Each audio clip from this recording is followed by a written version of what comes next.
ধর্ষণ ও নির্যাতনের অভিযোগ জানাতে একটি হটলাইন খুলছে স্বরাষ্ট্র মন্ত্রণালয়। একই সঙ্গে ধর্ষণের মামলা তদারকের জন্য আইন মন্ত্রণালয়ের অধীনে একটি সেল খোলা হচ্ছে। 9 মার্চ সচিবালয়ে সমসাময়িক বিষয়ে সংবাদ সম্মেলনে আইন, বিচার ও সংসদ বিষয়ক উপদেষ্টা আসিফ নজরুল একথা জানান। এ সময় স্বরাষ্ট্র উপদেষ্টা লেফটেন্যান্ট জেনারেল অবসরপ্রাপ্ত মোহাম্মদ জাহাঙ্গীর আলম চৌধুরী উপস্থিত ছিলেন।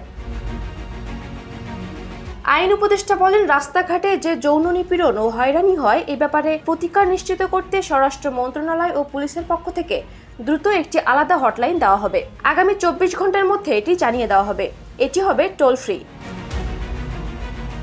হটলাইন 24 ঘন্টা চালু থাকবে উল্লেখ করে তিনি আরো বলেন, এটি তদারকি করার জন্য স্বরাষ্ট্র মন্ত্রণালয়ের একটি ডেডিকেটেড সেল থাকবে। একই সঙ্গে ধর্ষণের মামলাগুলো তদারক করার জন্য আইন মন্ত্রণালয়ে একটি আলাদা সেল থাকবে, যেখানে মামলাগুলো নিষ্পত্তিতে অযথা কালক্ষেপণ যেন না করা হয় সেটি দেখা হবে।